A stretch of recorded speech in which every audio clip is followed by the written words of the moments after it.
जय हिंद दोस्तों, welcome to do study. दोस्तों आप लोगों का क्लास चल रहा है पॉलिटिकल साइंस NIS ग्रेड 12 का, ठीक है। और इसमें कई सारे क्लास हो चुके हैं, ठीक है, जिसमें हमने कई सारे टॉपिक्स पे बातें की हैं, कई सारे टॉपिक्स पे ये सारी वीडियोस जो हैं वो डू स्टडी के प्लेटफॉर्म पर पड़ गई हैं, ठीक है। आप वहां पे जाकर देख सकते हैं, ठीक है। अच्छा, एक चीज मैं आप लोगों को बता दूं यहाँ पे कि हमारा ये हेल्पलाइन नंबर है, ठीक है। अगर आपको कोई डाउट है या आपको काउंसलिंग से संबंधित है, कुछ राय लेना है या किसी भी तरह की कोई दिक्कत है, तो आप इस नंबर पे हमें मैसेज कर सकते हैं, व्हाट्सएप कर सकते हैं। बाकी हमारी जितनी सोशल मीडिया प्लेटफॉर्म है, इंस्टाग्राम है, फेसबुक है, यूट्यूब पे जहाँ वीडियो बन रहा है वहाँ पे आप कमेंट डाल सकते हैं। अगर किसी चीज़ से संबंधित आपको काउंसलिंग चाहिए या कहीं कोई समस्या आ रही है या कोई डाउट्स है जो क्लियर नहीं हो पा रहा है, तो आप वहाँ पे डाल दीजिए, हमारी टीम जो है आप तक वो पहुँचेगी। और एक चीज़ और, कहाँ पे हम आपको कांटेक्ट करेंगे वो उसका एक सोर्स भी आप वहां पे छोड़ दीजिएगा, ताकि हमारी टीम इजीली आप तक पहुंच सके, ठीक है। अच्छा, आज जो टॉपिक है ना बच्चों, आज का जो टॉपिक है वो चैप्टर 10 का है, क्लास 12 का पॉलिटिकल साइंस का संघीय कार्यपालिका का टॉपिक है। तो सबसे पहले जब आपके दिमाग में क्या ये प्रश्न आया कि संघीय कार्यपालिका का क्या अर्थ है, क्यों जरूरी है संघीय कार्यपालिका, ठीक है। संघीय कार्यपालिका आखिर में होता क्या है, ठीक है, कैसे बनती है संघीय कार्यपालिका, इस सब के बारे में हम आगे चर्चा करने वाले हैं। देखो बच्चों, संघीय कार्यपालिका का मतलब हुआ कि संघ यानी केंद्र से संबंधित कार्यपालिका, ठीक है। अब केंद्र से संबंधित कार्यपालिका का क्या अर्थ है, इसको समझने से पहले ये समझते हैं कि हमारे सरकार जो है, सरकार के कितने अंग होते हैं, ठीक है। अब सरकार से मतलब सरकार, जैसे मैंने आपको सरकार कहा, आपके मन में क्या आया, क्या तस्वीर आया। जैसे सरकार अगर मैं बोलूं तो आपके मन में आएगा कि मोदी साहब का एक आ जाएगा, या योगी जी का आ जाएगा, या किसी स्टेट के मुख्यमंत्री का आ जाएगा, ठीक है, या हमारे प्रधानमंत्री जी का आ जाएगा, ठीक है। तो ये आएगा, इसका मतलब है कि ये लोग सरकार के क्या है, अंग है। लेकिन सरकार में सरकार के सिर्फ एक अंग तो होते नहीं है, सरकार के कितने अंग हैं यहाँ पे हम देखते हैं। सरकार के 3 अंग हैं, कार्यपालिका, व्यवस्थापिका और न्यायपालिका। अब इसमें से जो हमारे प्रधानमंत्री हैं, चाहे मुख्यमंत्री हैं, चाहे, ठीक है, चाहे राष्ट्रपति हैं, उपराष्ट्रपति हैं, मंत्री परिषद हैं, ठीक है, ये लोग किस पार्ट में आते हैं। तो बच्चों, ये जो राष्ट्रपति हैं, उपराष्ट्रपति हैं, प्रधानमंत्री और मंत्री परिषद हैं, ये हमारे कार्यपालिका के सेक्शन में आते हैं। और ये संघीय कार्यपालिका, ये सारे मिलकर क्या बनाते हैं, संघीय कार्यपालिका, यानी संघ यानी केंद्र की जो कार्यपालिका है वो उसका निर्माण, उसका गठन करते हैं। इसमें सारे आ जाएंगे। इसके साथ साथ क्या आएंगे, आगे हम पढ़ेंगे कि और क्या क्या आएंगे उसमें, ठीक है। तो आपको ये समझ में आ गया। अब हमको इन सब के बारे में पढ़ना है, लेकिन आज जो हम शुरू करने वाले हैं, जिनके बारे में आज हम पढ़ने वाले हैं, वो है राष्ट्रपति। आज की क्लास में सिर्फ और सिर्फ राष्ट्रपति के बारे में पढ़ेंगे।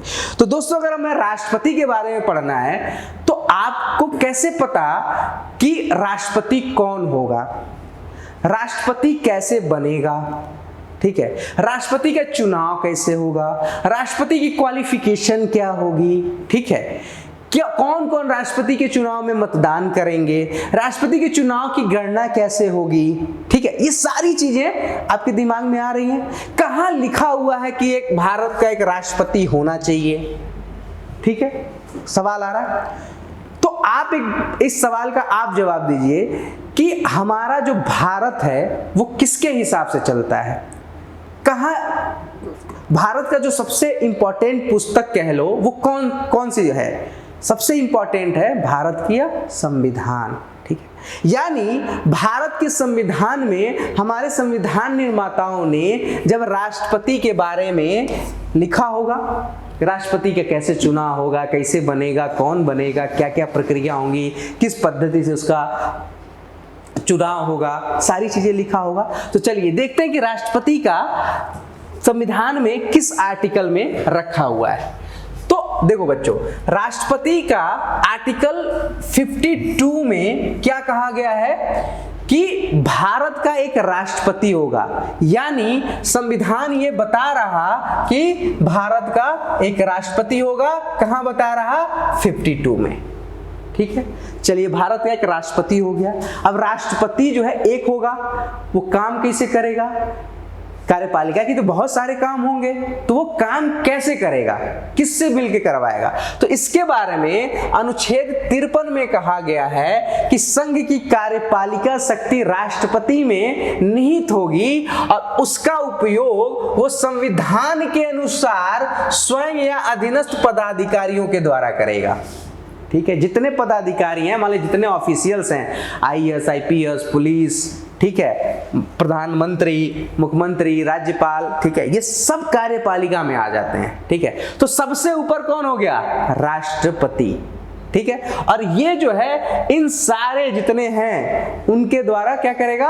अपना संविधान के अनुसार जितनी शक्तियां दी गई हैं उसका उपयोग करेगा, उसके हिसाब से चलाएगा। तो ये दो से समझ में आ गया कि राष्ट्रपति होगा और राष्ट्रपति अपनी कार्यपालिका शक्ति का उपयोग आप स्वयं कर सकता है या अधीनस्थ पदाधिकारियों के द्वारा करेगा। ठीक है, अब अगला सवाल, राष्ट्रपति का निर्वाचन कैसे होगा?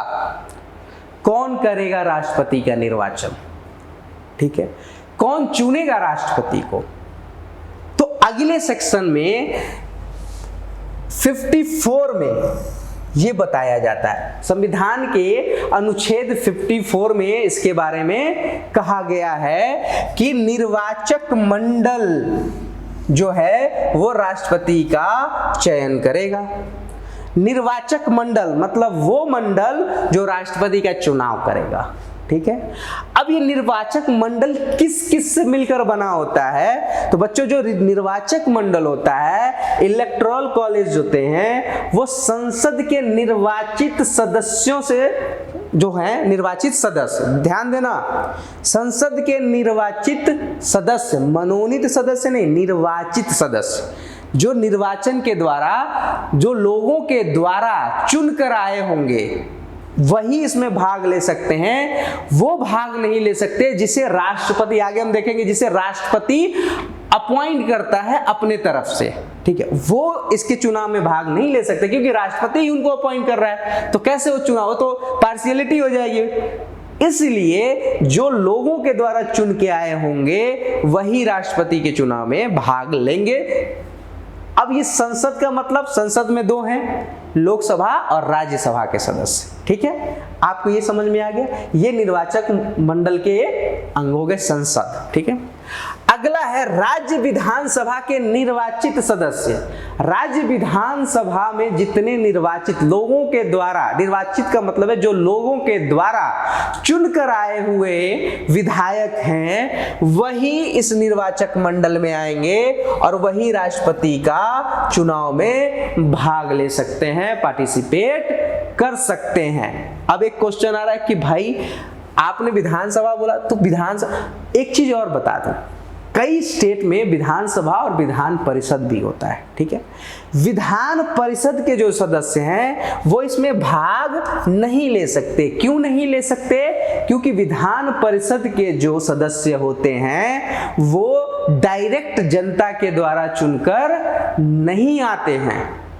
ठीक है, वो चुनकर किसके द्वारा आते हैं? शिक्षक के द्वारा आएंगे, जो निगम पार्षद होंगे उनके द्वारा आएंगे। वो डायरेक्ट जनता का प्रतिनिधित्व नहीं करते हैं। तो कहने का मतलब है कि राष्ट्रपति जो है वो पूरे भारत का है, तो पूरे भारत के लोग चुनेंगे ना राष्ट्रपति को। लेकिन अब एक क्वेश्चन है, अब भारत के राष्ट्रपति को सभी लोग मिलकर तो चुन नहीं सकते, तो कौन चुनेगा?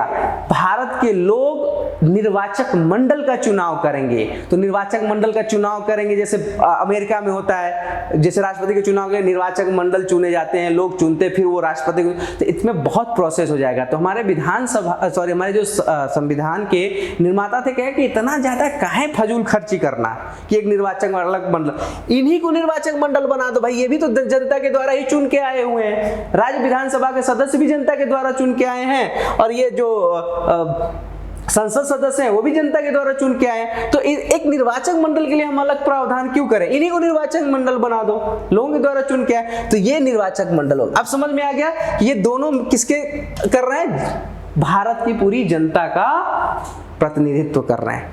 अच्छा, एक क्वेश्चन और आएगा आपके दिमाग में कि सर एक बात बताइए, चलिए लोकसभा में तो मैं मान सकता हूं कि लोकसभा के जो सदस्य हैं वो तो चुन के आते हैं जनता के द्वारा प्रत्यक्ष रूप से। लोकसभा आप चुनाव देखे होंगे, लोकसभा का चुनाव होता है, कंपेनिंग होता है, सारा कुछ होता है। लोकसभा का चुनाव तो हमने देखा है, लेकिन राज्यसभा के सदस्यों का चुनाव कब होता है? उसमें हम तो आज तक मतदान करने नहीं गए। ये किसने, राज्यसभा के सदस्य कैसे चुने जाते हैं, इसके बारे में तो मुझे पता ही नहीं है। ये कैसे लोग चुनते हैं? राज्यसभा के सदस्य का तो आज तक हमने चुनाव देखा ही नहीं है। तो बच्चों, राज्यसभा का जो सदस्य होता है उसका भी चुनाव अप्रत्यक्ष रूप से जनता के ही द्वारा होता है। बट इसमें जो मतदान करते हैं, इसमें जो वोटर होते हैं वो जनता नहीं होती है, बल्कि विधानसभा के जो निर्वाचित विधायक होते हैं वो चुनकर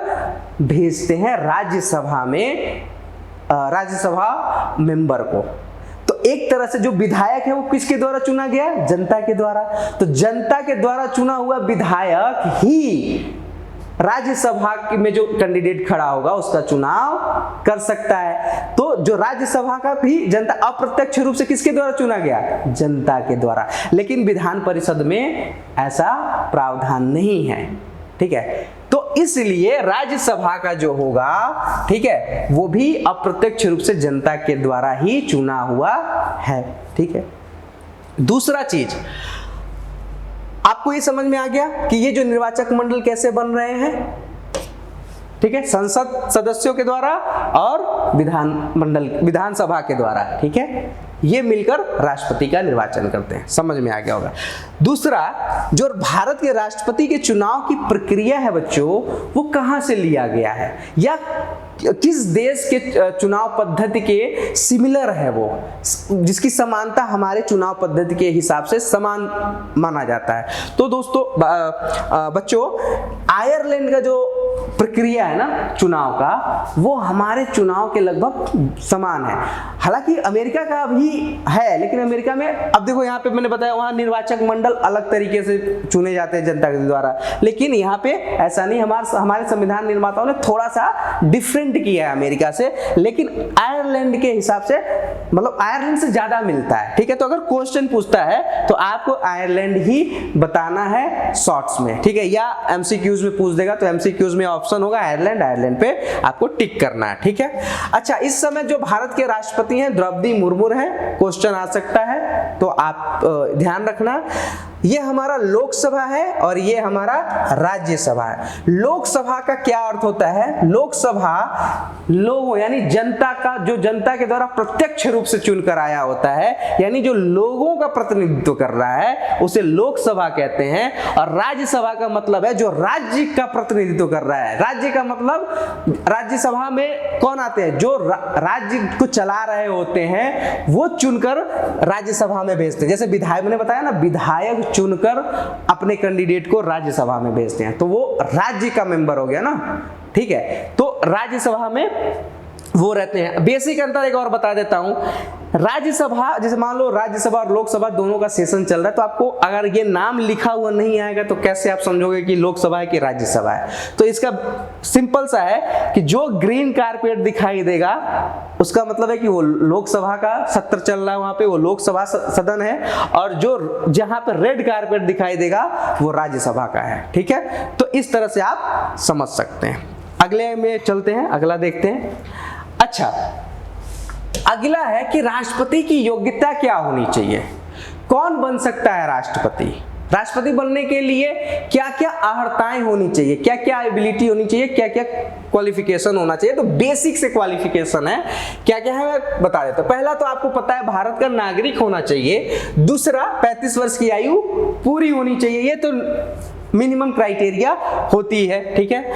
उसके बाद वो लोकसभा का सदस्य बनने की योग्यता रखता हो। यहाँ पे थोड़ा सा समझना होगा, लोकसभा का सदस्य बनने की योग्यता का अर्थ ये है कि लोकसभा के सदस्य बनने के लिए 2-3 क्वालिफिकेशन और दिया गया है। उसमें क्या है कि वो दिवालिया नहीं होना चाहिए। दिवालिया का मतलब क्या होता है, बैंक करप्ट नहीं होना चाहिए। अब बैंक करप्ट का मतलब क्या होगा कि ऐसा व्यक्ति जो बैंक से कर्जा लिया हो और कर्ज चुकाने में असमर्थ हो, अर्थात वो अपना सब कुछ खो चुका हो, उसके पास देने के लिए कुछ भी नहीं हो, उसे हम कहते हैं बैंकरप्ट या दिवालिया।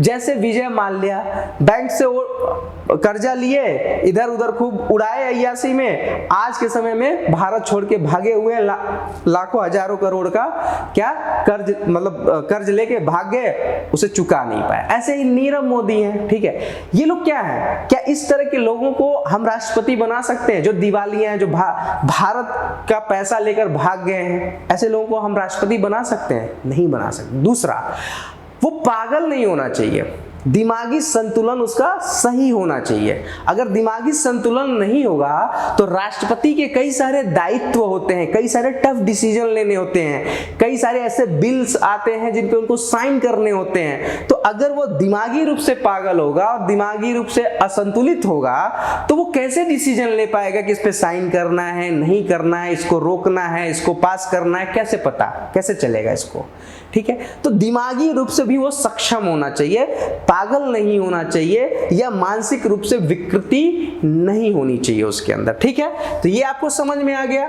भारत सरकार के, राज्य सरकार के अधीन, भारत सरकार या राज्य सरकार के जो अधीन किसी भी लाभ के पद पे नहीं होना चाहिए, किसी सरकारी नौकरी में नहीं होना चाहिए। लाभ का पद का मतलब बस सीधा सा लगाओ, वो किसी भी सरकारी नौकरी में नहीं हो सकता। हाँ, वो सांसद या विधायक हो सकता है, तब तक अपने वो पद पे रहेगा, मतलब सांसद या विधायक रहेगा जब तक कि वो राष्ट्रपति चुनकर शपथ न ले ले। जैसे वो राष्ट्रपति का चुनाव पद प्राप्त कर लेगा, उसका क्या हो जाएगा, उसका सीट जो है रिक्त हो जाएगा और उस पर उपचुनाव होगा, ठीक है। इतना आपको समझ में आ गया, बस यही इसका क्वालिफिकेशन है। आगे चलते हैं। अच्छा बच्चों, अब हम देखते हैं कि जो निर्वाचन की प्रक्रिया है वो कैसे होती है, ठीक है। जैसे मान लो कि कोई मतदान हो रहा है, मतों की गिनती कैसे होती है, कैसे उसका मत जो वोट है उसकी वैल्यू को कैसे निकालते हैं। क्योंकि आप यहाँ पे देख रहे हो कि 2 तरह के निर्वाचक मंडल हैं, दो जो वो है, 2 संस्था मिलकर एक निर्वाचक मंडल बना रहे हैं। एक जो है विधानसभा, दूसरा है संसद, ठीक है। अच्छा, संसद जो है, समझना, क्या संसद पूरे देश का प्रतिनिधित्व कर रहा है, पूरे देश की जनसंख्या का प्रतिनिधित्व कर रहा है, ठीक है। और राज्य के जो विधायक हैं वो किसका प्रतिनिधित्व कर रहे हैं, उस पर्टिकुलर राज्य की जनसंख्या का प्रतिनिधित्व कर रहे हैं। तो जो पूरे देश का प्रतिनिधित्व कर रहा है जनसंख्या का, जो सांसद हैं, जो, तो क्या उनका जो मत है, उनका जो वोट है, उसकी वैल्यू और जो राज्य का जो प्रतिनिधित्व कर रहे हैं, एक पर्टिकुलर राज्य का प्रतिनिधित्व कर रहे हैं, क्या उनका जो वोट का वैल्यू है बराबर होगा? क्वेश्चन है। तो इसका आंसर कैसे निकलेगा? तो इसका आंसर हम समझते हैं। देखो, एक विधानसभा में जो निर्वाचित सदस्य हैं कितने होंगे, ठीक है। मान लेते हैं, चलो पहले इसका एक सूत्र समझ लो। सूत्र यह है कि अगर विधानसभा के प्रत्येक सदस्य के मत का मूल्य, अगर एक सदस्य के मत का मूल्य निकालना है तो सूत्र क्या है, फॉर्मूला क्या है, राज्य की कुल जनसंख्या, ठीक है, अपान या बट्टे राज्य की विधानसभा के निर्वाचित सदस्य की कुल संख्या में आप क्या करोगे, 1000 से भाग दे दोगे। ये फॉर्मूला है। आगे हम इसको प्रैक्टिकल तरीके से समझते हैं एक उदाहरण के साथ। बहुत छोटा सा उदाहरण लूंगा मैं, ठीक है। ठीक है, मान लेते हैं उत्तर प्रदेश की जनसंख्या जो है कितना है, ये 20,000 है, ठीक है। और जो विधानसभा के सदस्यों की संख्या है ये 10 है, ठीक है। उत्तर प्रदेश की जनसंख्या मान लेते हैं 20,000 है और विधानसभा के सदस्यों की संख्या 10 है। तो अब एक सदस्य के मत का मूल्य निकालना, मतलब एक सदस्य अगर अपना वोट देता है तो उसकी वैल्यू कितना होना चाहिए, उसकी जनसंख्या के हिसाब से कितना उसका वैल्यू आना चाहिए। तो आपने सूत्र पढ़ा, फार्मूला, कि राज्य की कुल जनसंख्या कितनी है 20,000, 20,000 हो गया। राज्य की विधानसभा के निर्वाचित सदस्यों की कुल संख्या कितनी है 10 हो गया। अब 10 से इसमें भाग दिए आप, कितना आ जाएगा 10 दूना 20, ये 2000, ये भी हो गया। मान लो ये 2000 इसकी वैल्यू आ गई, लेकिन ये बहुत ज्यादा हो जा रहा, अगर गणना हम करेंगे तो बहुत ज्यादा चला जाएगा। तो इसी को क्या करते हैं, इसको कम करने के लिए 1000 से भाग दे देंगे तो कितना आ जाएगा, एक विधायक के मत का मूल्य 2 हो जाएगा। समझ में आ गया, एक विधायक के मत का मूल्य 2 हो गया, ठीक है। ऐसे ही अलग अलग राज्य का जनसंख्या के हिसाब से मत का मूल्य अलग अलग हो जाएगा विधायकों का, ये ध्यान रखना। जैसे जनसंख्या मान लो बढ़ गई, कम हो गई, तो मत का मूल्य जो है ऊपर नीचे होगा, ठीक है। लेकिन अगर आप यहां पे देखेंगे, अगर सांसदों की बात करें कि सांसदों के मत का मूल्य कैसे निकाला जाएगा, तो सेम यही रहेगा। उसमें क्या होगा कि राज्य के विधानसभाओं के मत का मूल्य जितना होगा, भारत के जितने विधानसभा हैं उसमें से सबका मत का मूल्य निकालोगे, जितने विधायक हैं उनके मतों का टोटल मूल्य जितना होगा, उसमें आप क्या करोगे, जितने सांसद हैं उनकी संख्या, जितने सांसद हो, कुल सांसदों की संख्या से आप भाग दे दोगे तो आपका एक सांसद का मत का मूल्य निकल आएगा। जैसे मान लीजिए कि सभी विधानसभा के निर्वाचित विधायकों की जो मत की संख्या आई है, ठीक है, जो वोट वैल्यू आया है वो 50,000 है। मान लो भारत के जितने हैं विधायक उन सबका 50,000 आया, ठीक है। और निर्वाचित सांसदों की कुल संख्या हम मान लेते हैं कि 25 हैं, ठीक है, मानना है समझने के लिए। तो एक जो सांसद है उसका कितना हो जाएगा, एक सांसद के मत का मूल्य कितना हो जाएगा, अगर 25 से हम 50 में भाग देंगे तो ये हो जाएगा 2, यानी 2000 एक सांसद के मत का मूल्य आ जाएगा। अब इन सब को हम जोड़ देंगे, ठीक है, सारे मत मूल्यों को हम जोड़ देंगे, ठीक है। जोड़ने के बाद जितना आएगा, ठीक है, जोड़ने के बाद जितना आएगा उसमें से कोटा, अब कोटा समझ लेते हैं, कोटा क्या होता है। देखो कोटा कैसे निकालते हैं, कोटा निकालने का सूत्र क्या है, कुल डाले गए मतों की संख्या, मतलब जितना मत डाला गया है उनकी संख्या को क्या करोगे, निर्वाचित होने वाले उम्मीदवारों की संख्या से भाग दे दोगे तो कोटा निकल जाएगा। जैसे मान लो यहाँ पे क्या है, मान लो कि टोटल 50,000 जो है, टोटल 50,000 हो रहा है, ठीक है। और यहाँ पे जो निर्वाचित होने वाले उम्मीदवारों की संख्या 2 है, ठीक है, 2 प्लस यहाँ पे 1 हो जाएगा। अब ये आधा आ जाएगा 25,000 और इसमें 1 जोड़ोगे तो यानी 25,000 एक मत जिसके पास आएगा वही राष्ट्रपति का चुनाव जीतेगा। समझ गए, इसमें यह है कि आपको 50% से ज्यादा मत आना चाहिए तभी आप चुनाव जीतोगे, ठीक है। अब 50% से ज्यादा कैसे आएगा भाई, क्वेश्चन है कि मान लो 4 लोग खड़े हो गए तो कैसे आएगा 50% से ज्यादा, गड़बड़ा जाएगा मामला। तो इसके लिए क्या है कि राष्ट्रपति के निर्वाचन की पद्धति देखनी पड़ेगी। निर्वाचन की जो पद्धति है वो क्या है, अनुपातिक प्रतिनिधित्व के हिसाब से एकल संक्रमणीय पद्धति के द्वारा होता है। अनुपातिक प्रतिनिधित्व का मतलब ये है कि आपको जितने परसेंट वोट मिलेंगे उतने ही परसेंट आपका, उतना ही आपका सीट होना चाहिए, ठीक है। जितना परसेंट वोट उतनी ही सीटों की संख्या। एकल संक्रमणीय मत पद्धति का क्या मतलब होता है कि आपको मान लो 3 लोग हैं, 3 लोग चुनाव में खड़े हुए हैं और 100 लोग मतदान करने वाले हैं, तो 100 लोगों को एक बैलेट पेपर दिया जाएगा और उनको पसंद के हिसाब से उस नाम के आगे 1 2 3 लिखने पड़ेंगे, ठीक है, 1 2 3, ठीक है।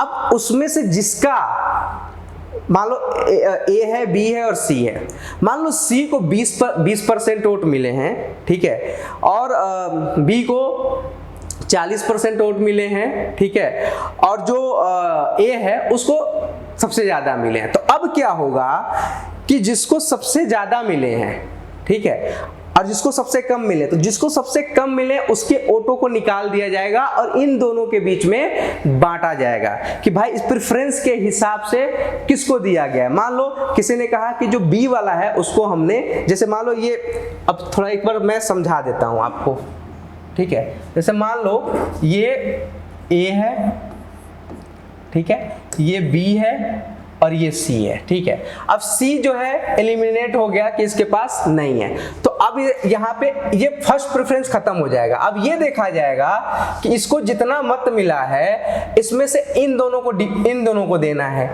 अब इसमें ये देखेंगे कि दूसरे नंबर पे किसको रखा गया है। मान लो इसके पास 20 वोट है, 20 वोट मिले हैं और 20 वोट में से बोला गया है कि ए को हम दूसरा नंबर देते हैं और जो बी है उसको हम तीसरा नंबर देते हैं, ठीक है। इसमें से 15 लोगों ने कह दिया कि हम ए को दूसरा नंबर देते हैं और बी को हम 5 लोगों ने कह दिया कि हम तीसरा नंबर देते हैं। तो ये जो है इसके पास चला जाएगा, ठीक है, जितना वोट है इसके पास। इसी तरह से इसका चुनाव का वो होता है और तब तक होता रहेगा जब तक कि ये कोटा पूरा ना हो जाए, जो न्यूनतम कोटा है उसके ऊपर ना आ जाए, ठीक है। अब जैसे मैंने बताया ना कि 50,000 में से अगर हम करें और 2 लोग कैंडिडेट हैं तो कम से कम 25,000, एक वोट नहीं मिलेगा तब तक ये पद्धति चलती रहेगी, ठीक है। चलिए आगे देखते हैं, राष्ट्रपति का कार्यकाल कितना हो सकता है, उसको पद से कैसे हटाया जा सकता है।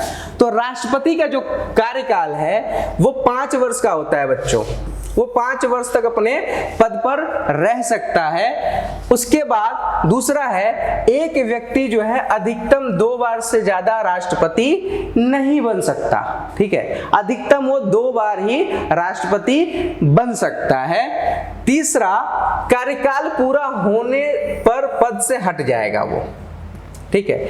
जैसे ही राष्ट्रपति का कार्यकाल मतलब 5 वर्ष पूरा हो जाएगा ऑटोमेटिकली वो अपने पद से हट जाएगा। अगर वो पहली बार राष्ट्रपति बना है तो दूसरी बार राष्ट्रपति बनने के लिए चुनाव में वो आ सकता है, लेकिन दूसरी बार के बाद वो नहीं आएगा, ठीक है। तो पद से जैसे ही वो उसका कार्यकाल खत्म होगा पद से हट जाएगा।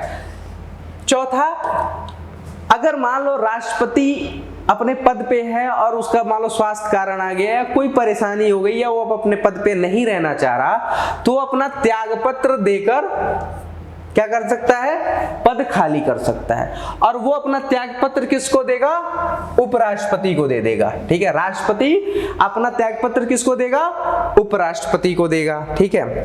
या उसकी मृत्यु हो जाती है, राष्ट्रपति जो राष्ट्रपति पद पर है उसकी मृत्यु हो जाती है तो वो पद रिक्त हो जाता है और उस पद पर दोबारा से चुनाव प्रक्रिया होती है और वो जो दूसरा जो व्यक्ति चुना जाता है वो पूर्ण काल के लिए चुना जाता है। पूर्ण काल का मतलब है कि जैसे मान लो जो राष्ट्रपति था चाहे त्यागपत्र दे दे चाहे मर जाए, मृत्यु हो जाए उसका, तो वो मान लो 2 साल रह गया है और जो नया चुना जाएगा वो 3 साल के लिए नहीं चुना जाएगा बल्कि वो 5 साल के लिए चुना जाएगा, ठीक है। तो ये समझ में आ गया कि राष्ट्रपति कितने साल तक अपने पद पे रह सकता है, कितनी बार रह सकता है, अपने कार्यकाल पूरा होने पे हट सकता है, त्यागपत्र देकर हट सकता है, मृत्यु होने पर हट सकता है, ठीक है। तो ये राष्ट्रपति के कार्यकाल तथा पद से हटने का आप समझ गए, ठीक है।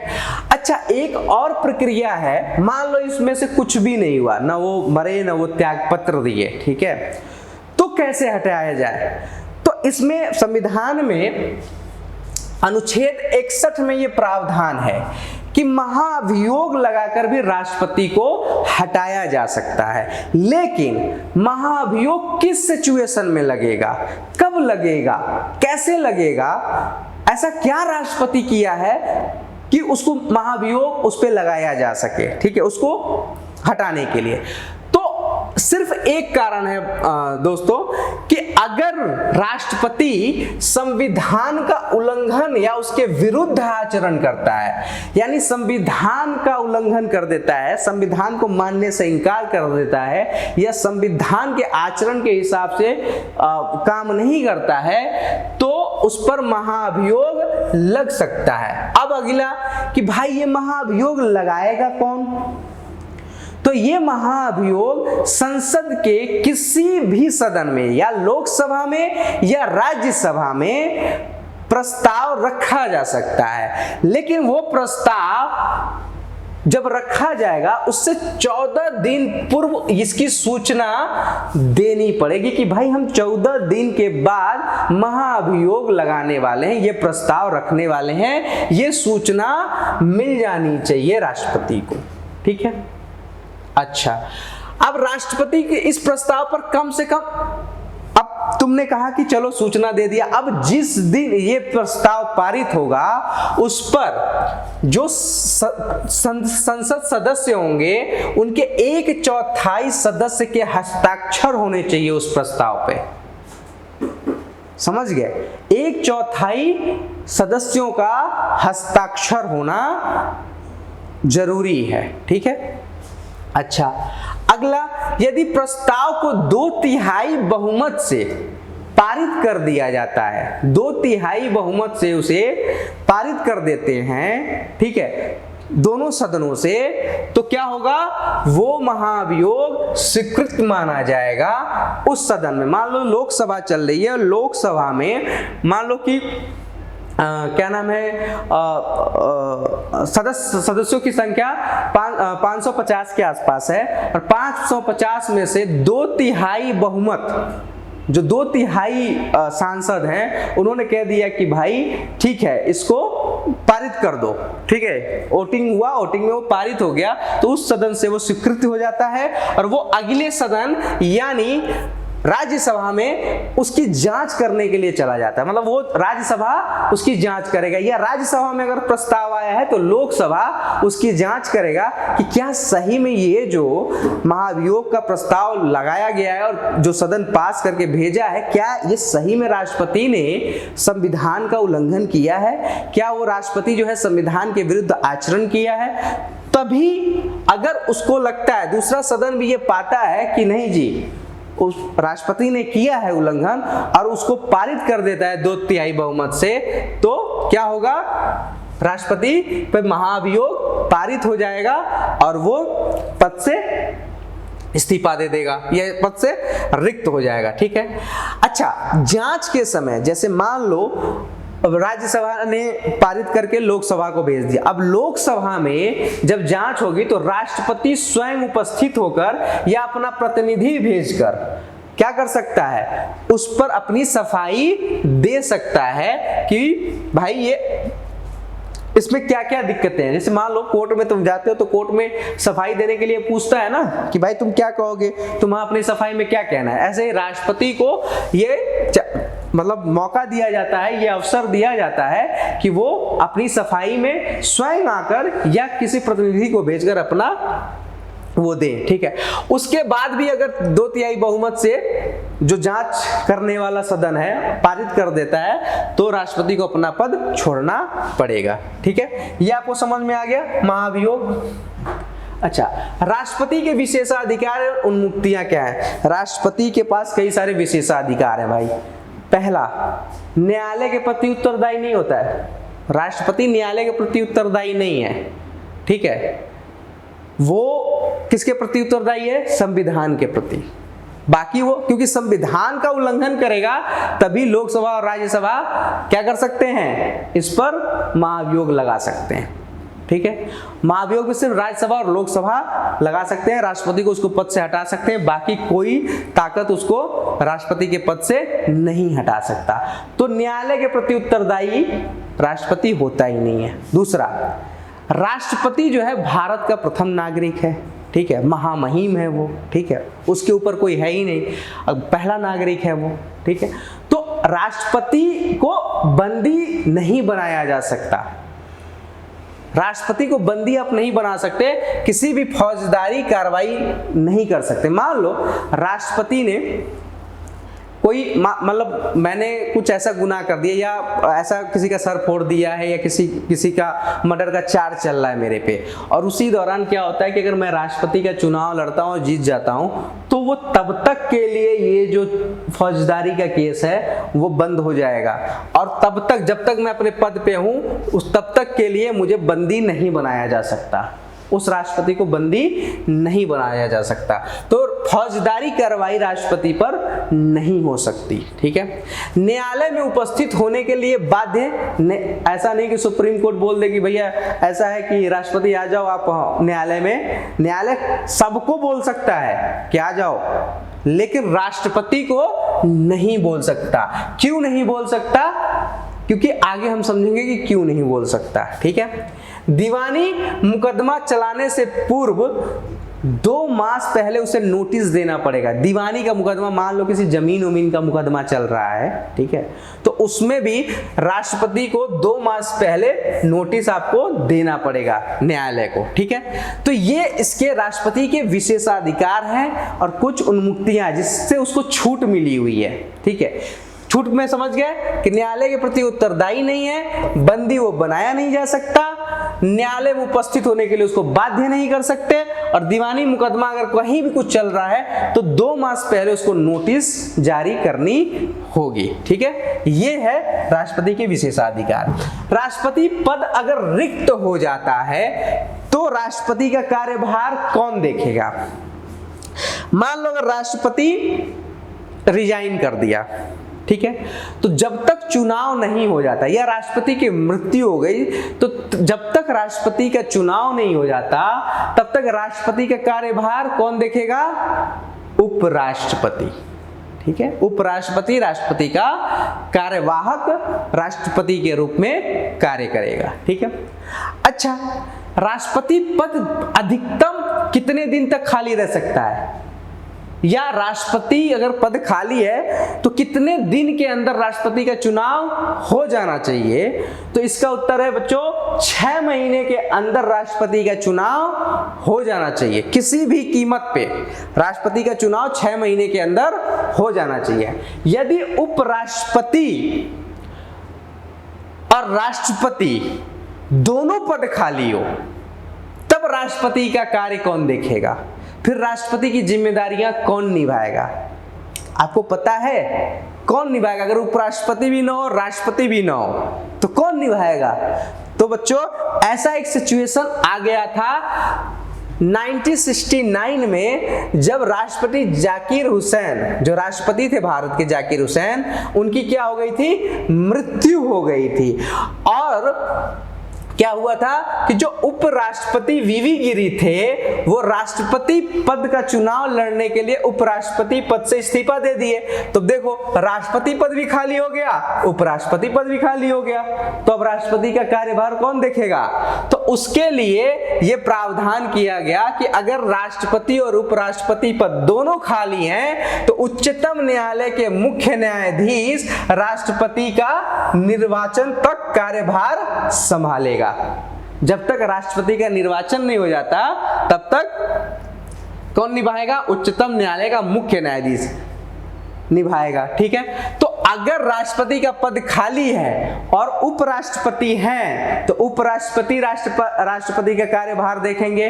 अगर राष्ट्रपति का पद भी खाली है और उपराष्ट्रपति का पद भी खाली है तो उच्चतम न्यायालय के मुख्य न्यायाधीश राष्ट्रपति का कार्यभार तब तक देखेंगे जब तक राष्ट्रपति का निर्वाचन नहीं हो जा सकता, ठीक है। तो आपको ये समझ में आ गया? चलिए अब हम देख लेते हैं राष्ट्रपति की क्या क्या शक्तियां हैं। राष्ट्रपति की बहुत सारी शक्तियां हैं, ठीक है।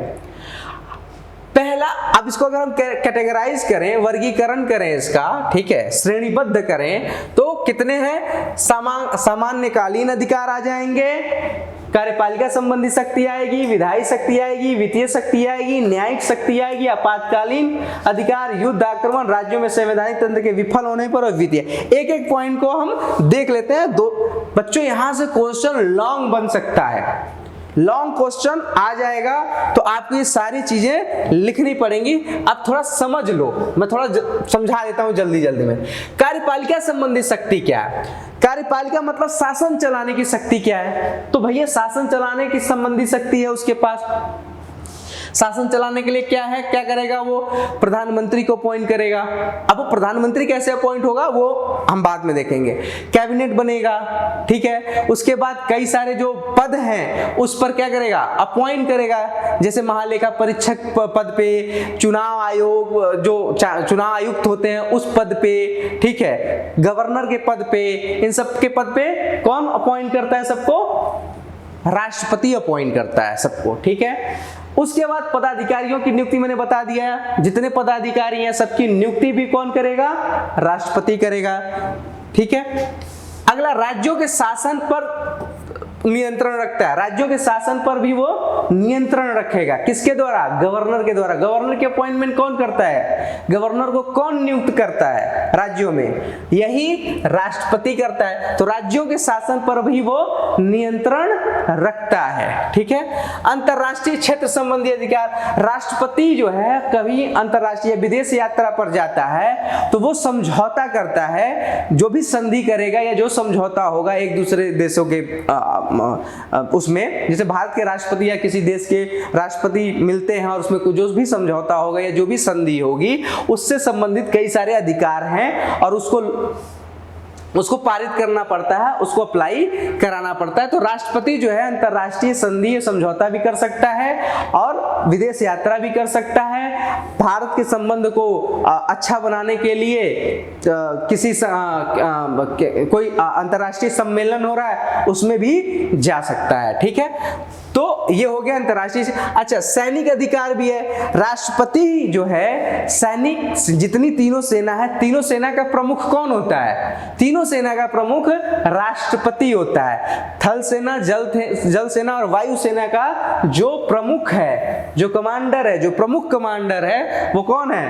राष्ट्रपति हैं, ठीक है। ये सारे राष्ट्रपति के द्वारा ही, राष्ट्रपति ही इन सबका लीडर है, ठीक है। आयोग, समितियां तथा परिषदों की नियुक्ति का अधिकार किसको है? राष्ट्रपति। जितने आयोग, वित्त आयोग, ठीक है, योजना जो पहले क्या नाम क्या बोलते हैं, जो राज्य भाषा आयोग, ठीक है, या महिला आयोग, इन सब के जितने चेयरमैन होते हैं उनको कौन नियुक्त करता है? उन सबको नियुक्त करने का अधिकार किसके पास है? सबको नियुक्त करने का अधिकार राष्ट्रपति के पास है, ठीक है। तो ये तो आपको हो गए कार्यपालिका संबंधी। जैसे आईएएस, आईपीएस, ये सारे जब नियुक्त होते हैं, जैसे मान लो आईएएस जो बनता है तो उसके लिए आप देखेंगे एक पूरा सेशन होता है राष्ट्रपति भवन में, और राष्ट्रपति जो है वो अपॉइंटमेंट लेटर देता है आईएएस को, ठीक है। जितने आईएएस यूपीएससी के द्वारा जितने चुन के जाते हैं उनको अपॉइंटमेंट लेटर कौन देता है? राष्ट्रपति, ठीक है। तो राष्ट्रपति इन सबको चुनता है। अब विधायी शक्तियां देख लेते हैं। विधायी शक्तियां का मतलब है कि कानून बनाने की शक्ति। सबसे पहले संसद में कुछ सदस्यों को मनोनीत करने का अधिकार, जैसे राज्यसभा में 12 लोगों को ये मनोनीत कर सकता है। पहले लोकसभा में भी 2 एंग्लो इंडियंस को मनोनीत करने का इसके पास अधिकार था, लेकिन इसको संविधान संशोधन करके खत्म कर दिया गया। तो सिर्फ राज्यसभा में ये 12 लोगों को मनोनीत कर सकता है एज अ मेंबर, ठीक है। अगला, अध्यादेश जारी करने का अधिकार है। अच्छा, मान लो अगर कभी लोकसभा और राज्यसभा क्या है, बैठक नहीं कर रहे हैं, उनका जो सत्र है वो नहीं चल रहा है, ठीक है। जैसे आप देखते हो ना कि बैठ के और वाद विवाद चल रहा है, तो मान लो हर समय तो चलता नहीं है, उसका भी एक नियम है, एक टाइम है, ठीक है। अगर उस समय नहीं चल रहा है या ऐसा कोई आपातकाल आ गया है कि संसद सत्र चल ही नहीं पा रहा, संसद में बैठक ही नहीं हो पा रही, तो ऐसे समय में अगर किसी कानून की जरूरत है तो राष्ट्रपति जो है एक अध्यादेश जारी करके क्या कर सकता है, एक कानून पारित कर सकता है जो लगभग 1 साल तक वैलिड रहेगा। लेकिन जैसे ही लोकसभा या राज्यसभा की बैठक होगी उसमें क्या करना होगा, इसको पारित कराना होगा। अगर वो पारित हो जाता है तब तो ठीक है, अगर नहीं होगा तो इनवैलिड हो जाएगा। ठीक है, अगला है अधिवेशन संबंधी अधिकार। अच्छा, जब भी अधिवेशन शुरू होगा तो राष्ट्रपति के अभिभाषण से ही शुरू होगा। ठीक है, साल का पहला जब अधिवेशन होता है तो राष्ट्रपति के अभिभाषण से ही क्या होता है, सदन शुरू होता है। तो अधिवेशन का भी अधिकार है। विधेयकों को वापस लेने या स्वीकृति करने का अधिकार। जितने विधेयक हैं, जैसे मान लो लोकसभा राज्यसभा कानून बना के पास कर दिए, आगे भेज दिए, अब जब तक उस पर राष्ट्रपति का सिग्नेचर नहीं होगा वो कानून नहीं बन सकता। तो राष्ट्रपति क्या कर सकता है, उस विधेयक को पास कर सकता है या वापस भेज सकता है लोकसभा और राज्यसभा को। लेकिन अगर दोबारा लोकसभा और राज्यसभा उसे पास करके साइन के लिए भेज देते हैं तो राष्ट्रपति को उस पर साइन करना पड़ेगा, उसके लिए वो बाध्य है। लेकिन धन विधेयक को ये नहीं रोक सकता। ठीक है, ये सब हम धन विधेयक को जब संसद का पढ़ेंगे ना, पार्लियामेंट के बारे में पढ़ेंगे, उसमें हम डिटेल में चर्चा करेंगे। ठीक है, अगला देख लेते हैं वित्त संबंधी शक्तियां। बजट प्रस्तुत कराने का अधिकार किसको है, राष्ट्रपति को। ठीक है, राष्ट्रपति के उस पे ही बजट प्रस्तुत होता है। आय के वितरण का अधिकार, देखो ये सब दिया है, सब कराता मंत्रिमंडल और प्रधानमंत्री ही है सारे। वित्त मंत्री ही तो बजट प्रस्तुत करेगा, लेकिन ऑन द बिहाफ ऑफ राष्ट्रपति।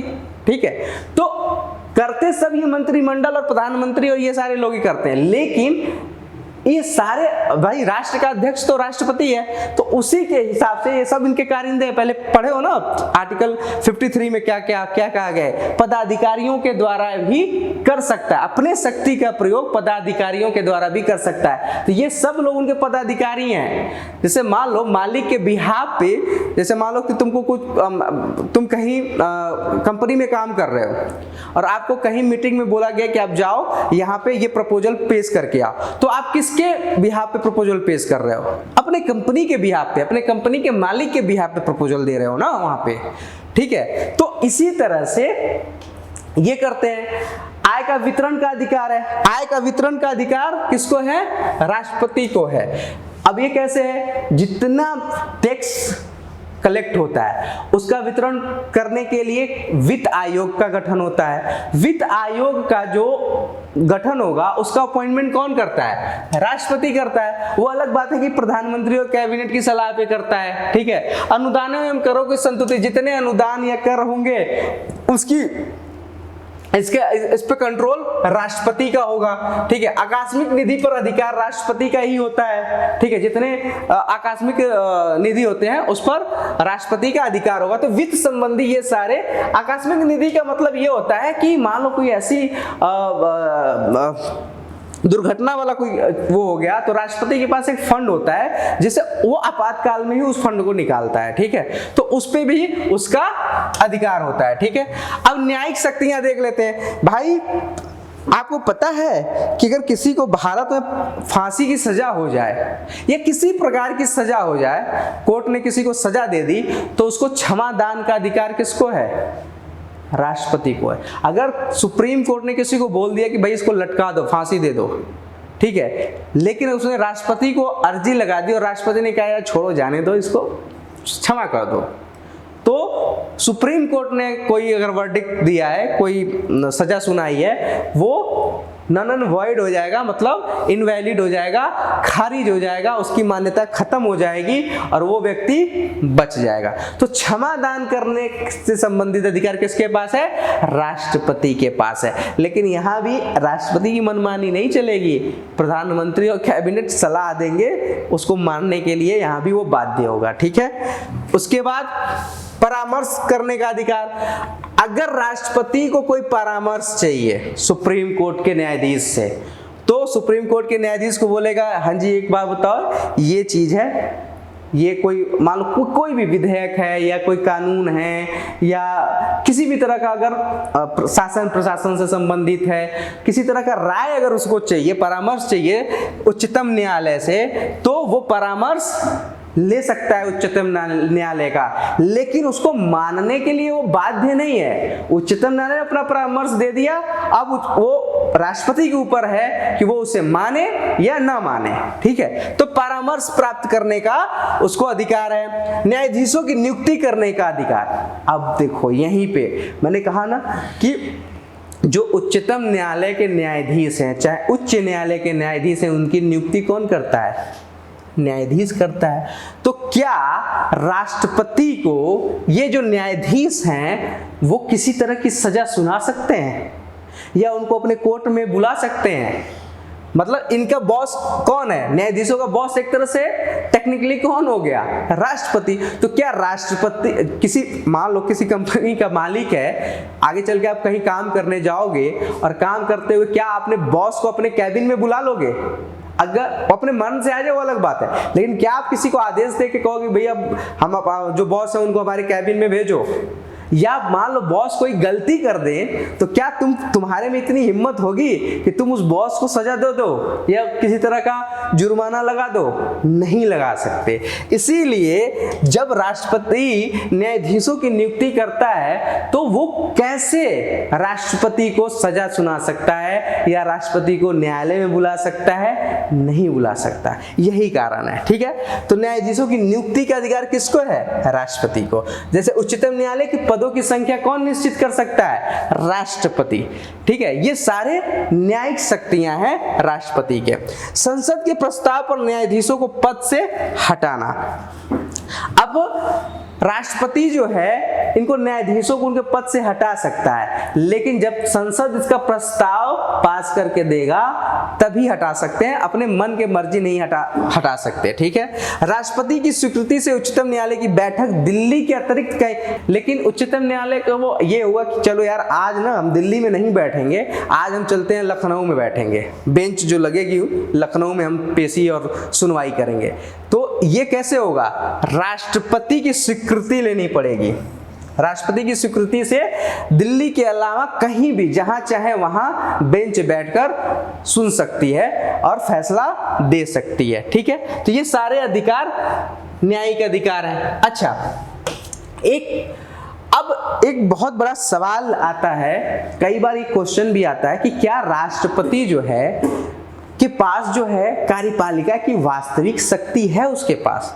क्या सही में जितनी आप शक्तियां देख रहे हो, क्या राष्ट्रपति इन सारी शक्तियों पे सही में अपना अधिकार रखता है? ये क्वेश्चन आ सकता है आपका। तो क्या राष्ट्रपति कार्यपालिका का प्रमुख होता है या नाम मात्र का है? इसका जवाब यह है कि देखो, राष्ट्रपति जो भी करेगा ना वो प्रधानमंत्री और कैबिनेट की सलाह पे ही करेगा। ये अब मैंने बताया ना कि वो बंधा हुआ है इस चीज से। ठीक है, तो आप इसे राष्ट्रपति का प्रमुख नहीं, जैसे मान लो अमेरिका का जो राष्ट्रपति है वो किसी से बंधा नहीं है, वो इंडिपेंडेंट है, हर तरह की शक्ति को अपने पास रखता है, वो किसी की सलाह को मानने के लिए बाध्य नहीं है। लेकिन यहाँ पे सलाह को मानने के लिए राष्ट्रपति बाध्य है, प्रधानमंत्री और कैबिनेट का। ठीक है, क्या राष्ट्रपति की वास्तविक स्थिति रबड़ की मुहर की भांति है? ये सवाल है। ठीक है, तो राष्ट्रपति कार्यपालिका शक्ति का उपयोग कौन करता है? मैंने बताया ना, राष्ट्रपति के कार्यपालिका शक्ति का उपयोग मंत्रिमंडल करता है, मंत्री परिषद करता है, प्रधानमंत्री और कैबिनेट के जो होते हैं वो करते हैं। ठीक है, 1976 में 42वें संशोधन के द्वारा 74 में एक महत्वपूर्ण संशोधन किया गया और उसमें कहा गया कि राष्ट्रपति जो है वो कैबिनेट की जो बातें होंगी, जो कैबिनेट है, बिना कैबिनेट की सलाह के वो कुछ नहीं कर सकता। ठीक है, या कैबिनेट जो है, जो मंत्रिपरिषद है, वो जो सलाह देगी उसको मानने के लिए राष्ट्रपति जो है बाध्य है। बिना इसके सलाह के या बिना इसके परामर्श के या बिना इसके प्रस्ताव के राष्ट्रपति किसी भी प्रकार की कार्यपालिका शक्ति का उपयोग नहीं कर सकता। तो हो गया ना रबर स्टैंप। मतलब ये जब चाहें जो प्रधानमंत्री और कैबिनेट है इनका उपयोग रबर और स्टैंप की तरह कर सकते हैं, जहाँ चाहे वहाँ मोहर। राष्ट्रपति को जो चाहेंगे भैया यहाँ पे दस्तक करो तो वो दस्तक करेंगे, कहेंगे भैया यहाँ पे दस्तखत नहीं करना है, यहाँ पे सिग्नेचर नहीं करना है, तो वहाँ पे वो सिग्नेचर नहीं करेंगे राष्ट्रपति जी। समझ रहे हो ना? तो रबर स्टैंप का काम एक तरह से हो जाता है यहाँ पे, ठीक है। तो ये चीजें हैं। चलिए अगला देख लेते हैं। अच्छा, ये देखो क्वेश्चंस हैं बच्चों, ये क्वेश्चंस आप लोग हल करो, इसको लगाओ, लिखो, जितना अधिक से अधिक लिख सकते हो उतना लिखने का अभ्यास करो, और इस क्वेश्चन को अपनी कॉपी में लिख लो और इसका आंसर लिखने का प्रयास करो।